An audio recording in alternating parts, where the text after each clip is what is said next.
নারী Asia cup rising স্টার্সের শিরোপা জয়ের স্বপ্ন শেষ পর্যন্ত পূরণ হলো না বাংলাদেশের। ফাইনালে ভারতের কাছে ৪৬ রানে হেরে রানার আপ হয়ে টুর্নামেন্ট শেষ করেছে ফাহিমা খাতুনের দল। থাইল্যান্ডের ব্যাংককে অনুষ্ঠিত শিরোপা নির্ধারণী ম্যাচে প্রথমে ব্যাট করে ভারত ২০ ওভারে ৭ উইকেটে তোলে ১৩৪ রান। জয়ের লক্ষ্যে ব্যাট করতে নেমে বাংলাদেশ সবকটি উইকেট হারিয়ে মাত্র ৮৮ রানেই থেমে যায়।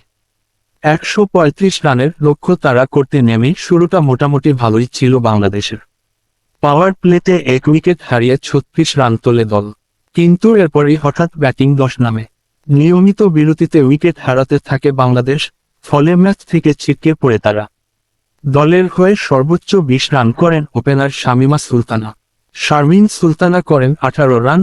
অধিনায়ক ফাহিমা খাতুনের ব্যাট থেকে আসে ১৪ রান এবং সাদিয়া আক্তার করেন ১০। বাকি ব্যাটারদের কেউই ২ অঙ্কে পৌঁছাতে পারেননি। ভারতের বোলিং আক্রমণের সবচেয়ে সফল ছিলেন প্রেমা রাওয়াত, তিনি নেন ৩টি উইকেট। ২টি করে উইকেট শিকার করেন সোনিয়া ও তানুজা। এছাড়া আরও ৩ জন বোলার ১টি করে উইকেট নেন। এর আগে টস জিতে ব্যাট করতে নেমে শুরুতেই চাপে পড়ে ভারত। ৪৪ রানে ৪ উইকেট হারিয়ে বিপদে পড়ে তারা। তবে পঞ্চম উইকেটে দলকে উদ্ধার করেন অধিনায়ক রাধা যাদব ও তেজাল হাসাবনিশ। দুজন মিলে গড়েন গুরুত্বপূর্ণ ৬৯ রানের জুটি, যা ম্যাচের মোড় ঘুরিয়ে দেয়। রাধা যাদব ৩০ বলে ৩৬ রান করে আউট হলেও শেষ পর্যন্ত অপরাজিত থাকেন তেজাল হাসাবনিশ।